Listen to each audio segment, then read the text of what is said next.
If you want to follow along with me, guys, please open the file marylouphotographer.aep. For that, you can come to the menu here, File, and you say Open Project, and you navigate to where you have downloaded your projects from the second lecture, I guess. You want to open Mary Lou Photographer. This is the file. You click on it, you select it, of course, and you click on Open. Here you are. You can start following along with me. In the previous lecture, you have seen about the default workspace. In this lecture, I want to take you around in this workspace, and the purpose here is for you to feel extremely familiar with the interface of After Effects so you can work easily and happily. Remember, After Effects is all about having fun. If you don't have fun, if you want to do motion graphics and visual effects very seriously, it's not gonna work. So you need to be lighthearted, creative. What can you do? How can you do things? So let's start here. The first thing I want to draw your attention to is the top menu. In Windows, you will start with File. In Mac, you will start with After Effects CC, and it has several options. Nevertheless, you can see the menu, and for every option or for some options, you will have a shortcut. So if you want to know the shortcut, just come to the option. This is Control S for save, or for new composition, for example, is Control N. So this is our top menu that I will come to very many times until you are very familiar with all the shortcuts. Under the main menu here, you have the toolbar. This is where you are going to pick the tools that you are going to use to create your composite or the video that you will render at the end. You have, for example, the selection tool, and the shortcut, if you point at it, you will see selection tool, and the shortcut is V. You have the hand tool that will help you move things around if you want to, okay? And you have the zoom tool, the rotation tool, and all the others that you will be using. Now, some of these options are very straightforward. Just click once and that's it. But some of them you can click and long click if you like, then you will have many other options. So if you want, for example, to change the tool here, you long click and select rectangle. Now notice what's happening here. When I change tools, the options here change. I want you to keep an eye on this. It's pretty important. So for rectangle, for example, you have the fill, you have the stroke that are highlighted I can use, and you have the Bezier path that you should keep an eye on it when you're drawing shapes. For the text, if I long click, I have horizontal and vertical, and notice how the character panel has opened. On the left side, if you haven't moved it, there is the project panel where you will have all the files that you have imported in After Effects listed here, and all the compositions that you have created. In the middle over here, you have your composition viewer. If you come to the menu, you click on photographer, for example, you see new comp viewer. So you can have several comp viewers if you have several comps that you can preview over here. Also, you have the small menu that is pretty important later on. Over here in blue is the name of the composition. So within the composition viewer, you will view exactly what you have put as videos, what is happening, how are the effects behaving, and stories like this. In the timeline, this is where it will be the major work. You have two parts. The left part over here, you have your layers. This is where you are compositing.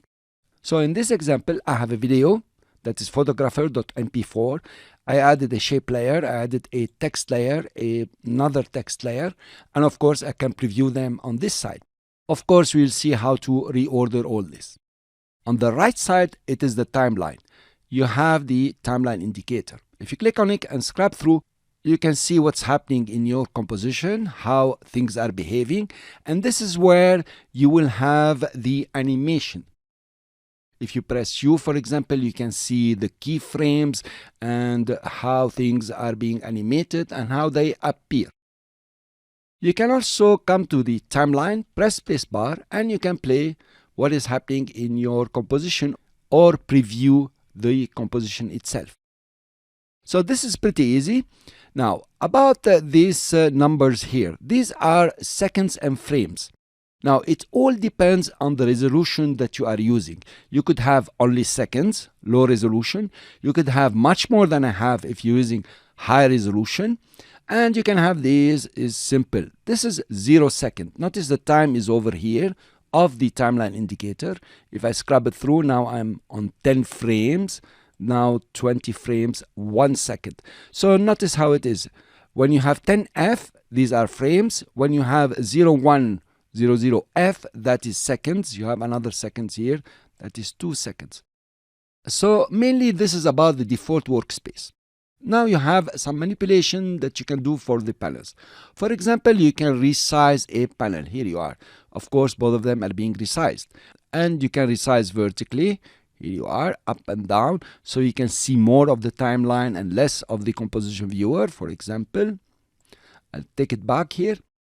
And also you can move the panels around. For example, if you don't like project over here, you can select it, click on the name and start moving it around. You can put it on the right over here. Or you can be a bit more sophisticated and just put it, for example, on this side, the extreme right.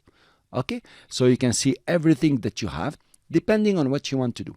Let's take back project and put it on the left again. Here you are. Notice I can move it almost anywhere. Now you notice this stacked panel group. This is a panel group. If you click on one, it will open. If you click on another one, the previous one will close and the one you clicked on will open. Now, where did these come from? Well, if you come to window here, these are all the panels you can have in After Effects. And there are very few, by the way, compared to Photoshop or Illustrators. And if you want a panel to appear, all you have to do is to check it. For example, I will check brushes. Here you are. Brushes is over here. Of course, you can make it bigger or smaller, size it the way you want. You can also click on it and position it anywhere you want within the stacked group panel. Cool. Now, if you close one of them, let's say we close brush, we close character, here you are, we close them. And we want them back. All you have to do is to come to window and say, okay, check character, it will appear over here. And check brushes, for example, it's over here. It comes over here. Cool. Of course, you can move these to anywhere you want. For example, you can take brushes and just put it over here and make it bigger, something like this. So I invite you to open this project and try to play around, mess it up the way you would like and so on.